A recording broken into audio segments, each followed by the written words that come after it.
Fala pessoal, tudo bem com vocês? Bem-vindos a mais uma aula de comportamento organizacional, comportamento humano nas organizações. Hoje a gente vai ter a nossa terceira e última aula sobre motivação.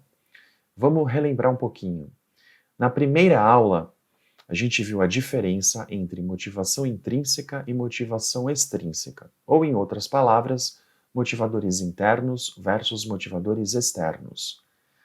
Na última aula, na nossa segunda aula, nós vimos algumas teorias motivacionais nas organizações. Demos ênfase às teorias de conteúdo, ok? Fizemos um apanhado geral, mas dedicamos a nossa aula às teorias de conteúdo. Na aula de hoje, essa terceira e última aula, a gente vai falar sobre as teorias de processo e a teoria de reforço, fechando aí as teorias motivacionais nas organizações, ok? Vamos começar então falando da teoria da expectativa de Vroom, desse autor aqui, ó, desse cara simpático aqui da foto, tá? Victor Vroom. Essa teoria da expectativa, pessoal, ela faz uma correlação, tá, entre crenças e expectativas, daí o nome, tá, teoria da expectativa, crenças e expectativas com força motivacional, tá? A junção das crenças e expectativas das pessoas, tá? Combinam-se com os estímulos e esses estímulos produzem algum tipo de força motivacional, tá? Então, há uma correlação aqui entre variáveis na teoria da expectativa de Vroom, ok? E essa teoria, pessoal, ela tem algumas premissas, 3 premissas básicas. Essas premissas aqui são importantes porque elas caem bastante em provas de concurso público, tá? Então a primeira é a seguinte, olha, o desempenho que se alcança, essa é a primeira premissa, que o desempenho que se alcança seja proporcional ao esforço que se faz. Ou seja, quanto maior o esforço que uma pessoa faz, maior o seu desempenho, tá? Essa é a primeira premissa. A segunda é a seguinte, o esforço que se faz seja proporcional ao valor que se dá à recompensa. O esforço que se faz seja proporcional ao valor que se dá à recompensa. Então, quando a recompensa é muito valorada, quando ela tem um valor alto, tá? Esse esforço é proporcional. Então, as pessoas procuram se esforçar mais porque elas sabem, né, que a recompensa é alta. Ela está dando valor para a recompensa. Se a recompensa for atraente, a motivação para o esforço será grande. Olha, finalmente a palavra motivação aparece nessa terceira premissa. Se a recompensa for atraente, a motivação para o esforço será grande, tá? Então essas são as 3 premissas da teoria da expectativa de Vroom. Procurem memorizar essas 3 premissas, tá? Muito bem. Continuando aqui, a teoria da expectativa, ela explica então a cadeia de causas e efeitos, tá? Que vai desde o esforço inicial até a recompensa final. Então, nessa teoria, nós temos o esforço, tá? Que é a primeira parte dessa teoria, o esforço impactando o desempenho e o desempenho levando à recompensa, tá? Então, basicamente, essa é a teoria da expectativa, o fluxo da teoria da expectativa. E a motivação para essa teoria, ela está ligada a 3 fatores. Esses fatores também são muito importantes para quem presta concurso público, tá? Muitas questões são feitas relacionando esses 3 fatores da teoria da expectativa. Então, olha, o primeiro fator leva ao nome da teoria. Então, o primeiro fator é expectativa, ok? Expectativa. E esse fator aqui está relacionado aos objetivos individuais, tá? Aos objetivos de cada pessoa, e à força do desejo de atingir tais objetivos. Força do desejo, em outras palavras, motivação, tá? Então está ligando os objetivos que uma pessoa tem e a motivação dela para atingir tais objetivos, ok? E outra coisa, a expectativa também relaciona a percepção, tá? De que é possível atingir esses objetivos. Então, o indivíduo tem a percepção de que é possível chegar lá, tá? E isso dependerá das possibilidades individuais e das condições externas. Então, depende do indivíduo, mas também depende das condições externas, tá? Da empresa onde ele trabalha, enfim, da estrutura que ele tem para atingir esses objetivos. Então, as condições externas aqui também têm um peso relevante, tá? Estes objetivos têm valoração diferente para as pessoas. Cada pessoa aqui vai dar um valor, vai dar um peso para esses objetivos, ok? Então, esse é o primeiro fator da teoria da expectativa. Então, é o fator que está relacionando aí os objetivos individuais à motivação, ok? Depois nós temos um fator chamado de valência. Valência, ok? Refere-se ao grau de importância que tem o objetivo para o indivíduo. Valência. Aqui, em outras palavras, para simplificar esse fator, se o objetivo é importante ou não para o indivíduo, tá? O quão importante é o objetivo para o indivíduo.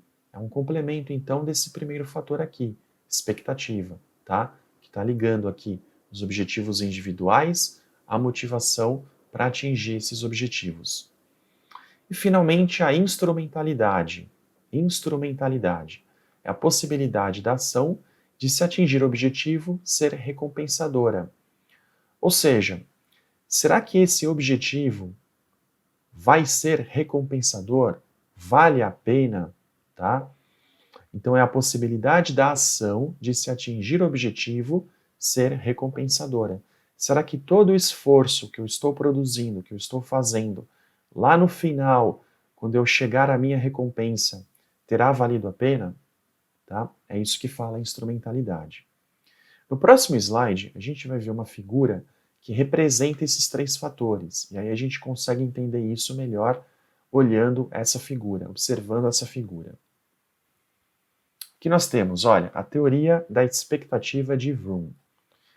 Então aqui nós temos o esforço, tá, que a pessoa faz. Esse esforço vai impactar o seu desempenho. A gente viu que quanto maior o esforço, maior será o desempenho, tá? Entre o esforço e o desempenho, nós temos o primeiro fator, a expectativa, tá? Meu esforço melhora o desempenho. Isso daqui é a expectativa que a gente viu, tá? A expectativa, pessoal, tá ligando, né? Tá relacionando os objetivos individuais, tá? À motivação de atingir esses objetivos. Então a gente tem aqui, olha, o esforço impactando o desempenho e a expectativa diz o seguinte: meu esforço melhora o desempenho, tá? Depois, na segunda parte, nós temos o desempenho levando à recompensa. Quanto maior o desempenho, tá? Maior o valor aqui que eu darei à recompensa.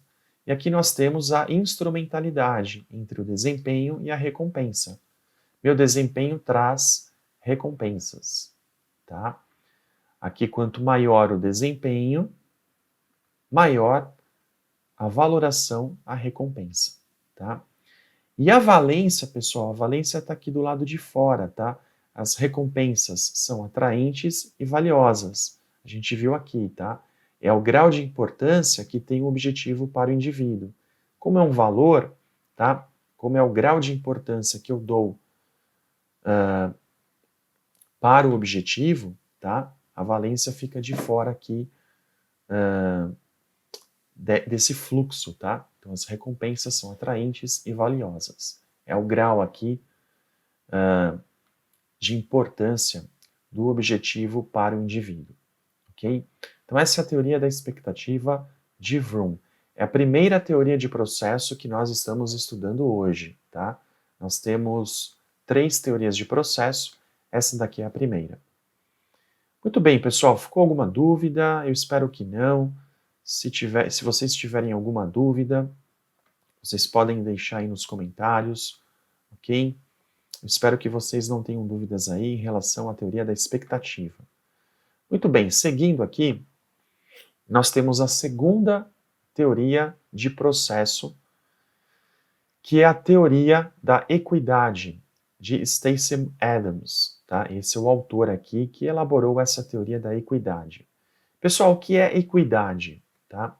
Equidade aqui tem o sentido de ser justo, tá? De ser igual, de ser igualitário, ok? Esse é o sentido da palavra equidade. Então, a teoria da equidade diz que os trabalhadores avaliam o esforço que dedicaram a uma atividade. A atividade seria a entrada dentro de um processo, ok? E o que obtiveram com isso? Resultado. Aqui seria o que sai desse processo, tá? A atividade é a entrada e o resultado é o que sai do processo. Então, comparam sua proporção de entrada e o resultado com a proporção de outros colegas de trabalho que consideram relevantes, ok? Então, o que o Stacey Adams está falando aqui nessa teoria? Que os trabalhadores fazem uma comparação de esforço, tá? O quanto eles se esforçaram para produzir um resultado. E depois eles comparam esse esforço que foi feito com o esforço de colegas que eles consideram importantes, que eles consideram relevantes. E aí eles fazem uma comparação dos resultados que eles tiveram. Ok? Essa é a teoria da equidade. A premissa, o princípio básico é esse. Ao fazer a comparação, se as proporções são iguais, ou seja, se o resultado final for igual, disse que existe um estado de equidade. Ou seja, a pessoa entende como justa a situação. Quando essas proporções são desiguais, tem-se a sensação de inequidade ou injustiça. Tá? Inequidade é o contrário de equidade. Sensação de inequidade ou justiça. Ou seja, eu fiz um baita esforço, eu me esforcei pra caramba para atingir um determinado objetivo. Fiz um baita esforço. Produzi um determinado resultado, cheguei a um determinado resultado. O meu colega fez menos esforço do que eu, tá? E chegou ao mesmo resultado. Quando eu faço essa comparação, quando eu olho para o meu resultado, fruto de um baita esforço, de um grande esforço, e olho para o meu colega e vejo que ele obteve o mesmo resultado com menos esforço, isso pode causar uma sensação de inequidade ou injustiça. Consequentemente, pessoal, isso leva a uma perda da motivação. Então, esse é o princípio da teoria da equidade de Stacey Adams. Agora, por outro lado, se eu fiz um baita esforço, cheguei a um determinado resultado e o meu colega fez um esforço semelhante ao meu e chegou ao mesmo resultado ou a um resultado similar, a sensação é de justiça. E aí a motivação estaria preservada. Ok? Então essa é a teoria da equidade de Stacey Adams. Beleza, pessoal? E aí nós chegamos à terceira e última teoria de processo, falando de teorias motivacionais nas organizações, que é a teoria do estabelecimento de objetivos de Edwin Locke. Aqui nós temos a figura, né, do Locke, um senhor também bastante simpático, que aparece aqui na foto. E essa teoria, pessoal, teoria do estabelecimento de objetivos, tá? Ela vai falar em objetivos específicos e objetivos difíceis, tá? Os objetivos específicos aprimoram o desempenho, melhoram o desempenho. Então, se eu tenho um determinado objetivo, se eu tenho um objetivo específico, eu vou me esforçar para atingi-lo e o meu esforço vai levar a um melhor desempenho. Beleza? Quando eu falo em objetivos difíceis, nessa teoria aqui, tá? Quando aceitos, então a pessoa precisa aceitar esse objetivo difícil, tá?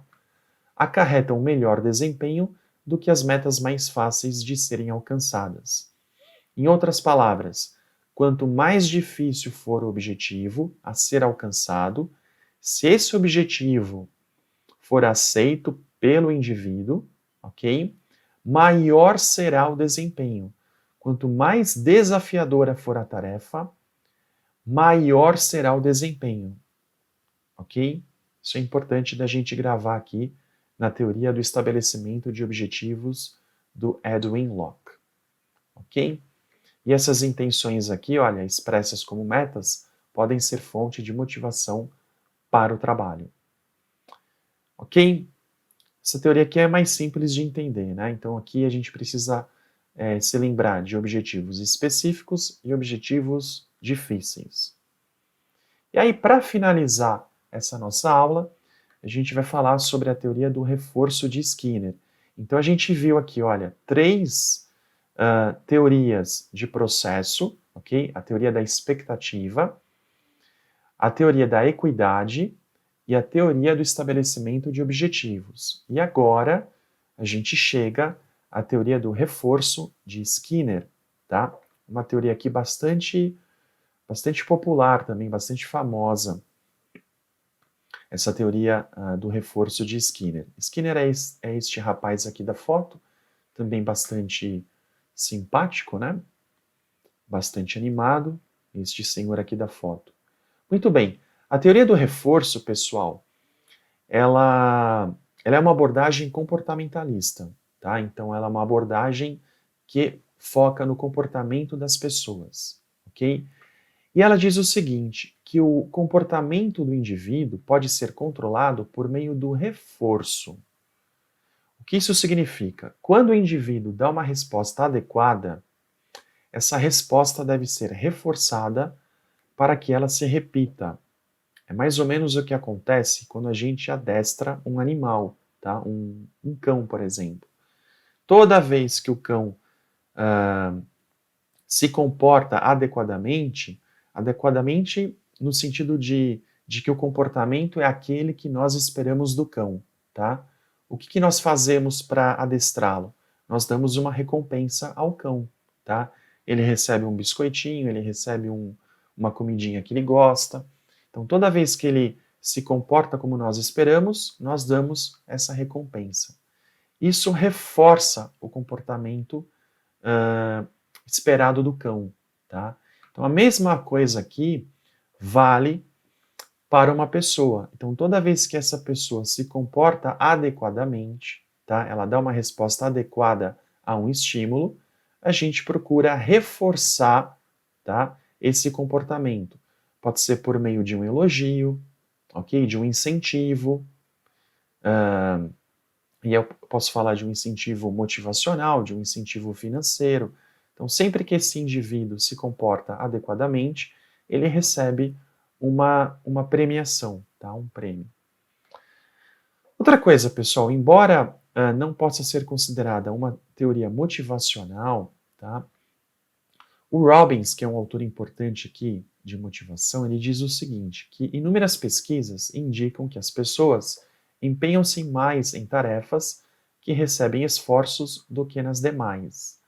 Então, na literatura, pessoal, essa teoria aqui de reforço, ela nem pode ser considerada uma teoria motivacional, tá? Porém, há várias pesquisas empíricas, vários estudos empíricos que relacionam, tá, o aumento do desempenho ao reforço de um comportamento esperado, tá? Toda vez que o comportamento é adequado e há esse reforço, há um aumento no desempenho de trabalho das pessoas. Então, por isso que o Robbins aqui, ele acaba tratando sobre a teoria do reforço dentro das teorias motivacionais nas organizações, tá? Aqui vocês estão vendo um ratinho, né, dentro de uma caixa, a caixa de Skinner, porque a pesquisa do Skinner foi com um hamster, tá? Então ele colocou o hamster aqui dentro da caixa e toda vez que o hamster apertava o botão correto, ele recebia uma comidinha, ele recebia o seu prêmio, tá? Então, o hamster, quando entendeu essa mecânica, ele sempre ia lá e apertava o botão para receber a sua comidinha, tá? Dando origem aí à teoria do reforço de Skinner. Muito bem, para finalizar a aula de hoje, eu vou deixar duas questões de reflexão para vocês. tá? Para vocês pensarem aí. A primeira é a seguinte: pense em alguma situação em que seu nível de desempenho foi afetado pela sua motivação. Quais fatores levaram a uma baixa motivação?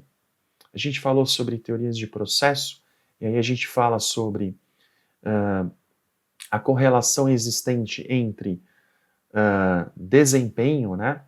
Motivação e desempenho, né? Esforço e desempenho. Então essa pergunta aqui é bastante pertinente para vocês pensarem, tá?